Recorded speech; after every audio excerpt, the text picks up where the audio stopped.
Edisto Research Station at the Edisto Forage Bull Test. We've been doing this test for 30 years now, but this year, because of the rising feed cost, we put the bulls back on 100% forages. By utilizing forages and taking the feed out of the equation, we have cut the cost to the consigners almost in half. These bulls will be adding a lot to the industry in South Carolina because these will go back into commercial cattle herds. Agriculture in South Carolina is a #1 industry, and livestock play a critical role in that agricultural segment. I'm Frankie Mulligan with Meadow Farms. I've been participating in the Clemson Bull Test for over 20 years. It is very important to our breeding program, as this is a good opportunity for us to compare our genetics to other breeders in the state and to make changes as we come home to our breeding program to allow us to benefit the commercial cattle producer. Cattle prices are up now, but our inputs, fuel, grain costs, fertilizer, all those are up also. So it's important for us to balance that out, and the way we can do that is through more grass feeding. The Clemson test allows the smaller breeders to market their animals, and what I would say to them is this is a good way to get to know the commercial breeders. It's a good advertisement for your farm, especially if you do well on the test.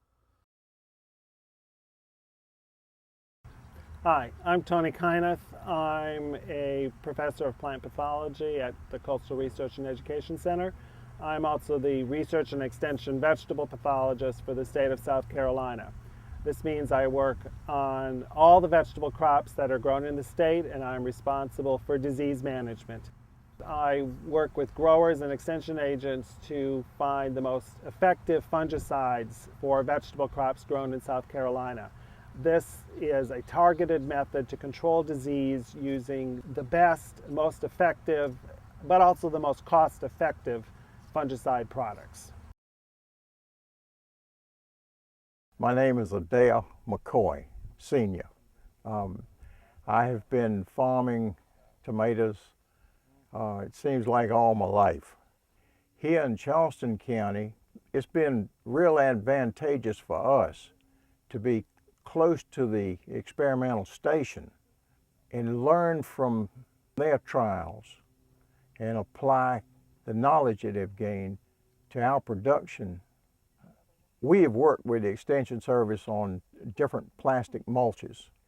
Their trials in our fields have given us a first-hand look at our cultural practices applied to their knowledge of what they have seen, and then we can see what really works for us under these conditions here. It's imperative that we don't approach crop production as lone rangers. I am convinced the more eyes that I have looking at a crop and the more minds that I have thinking about my crop make it a more profitable crop. My name is Whit Russell. I'm a commercial tomato grower on Edisto. Clemson's been really beneficial to me. They've helped me with some varieties that we've increased production. They've helped me with the spraying, with the fungicides and the different insecticides, so we're not spraying the high volumes. They've educated me in better management practices. We've seen the production increase several fold over the years. The land practices and preparations have been a great help. We've worked with them with some cover crop ideas that have been putting beneficial nitrogens back in the ground naturally instead of going with the higher fertilizer rates, and generally it's really been an asset. My name's Adair McCoy.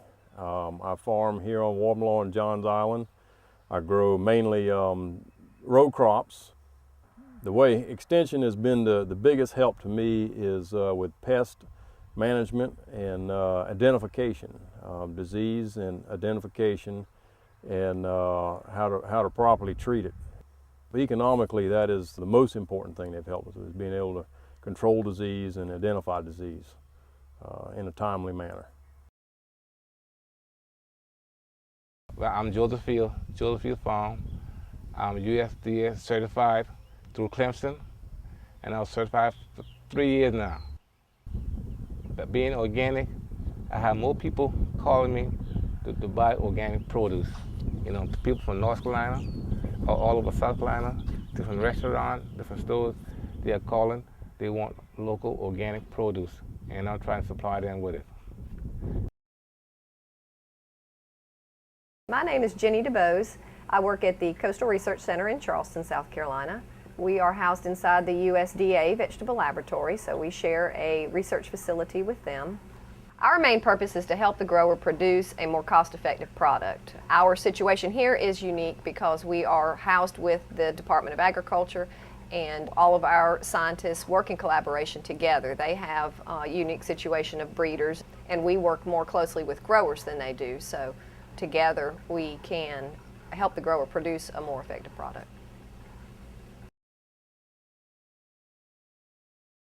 My name is Dr. Richard Hassel. I'm the State Vegetable Extension Specialist for Clemson University. McCall Farms is located in Effingham, South Carolina. It's a processing plant. We've been working really closely with them to develop the market of tomatoes. Processing tomatoes have not been grown in South Carolina in past years. In the past 3 years, we've been able to develop that market here. And we've gone from 10 acres 3 years ago. Now we're up to about 140, 150 acres. That has helped that grower in the aspect that he now has another market, another opportunity for him to grow produce for a processing plant. And therefore he has more of a market window and an opportunity to increase his land value.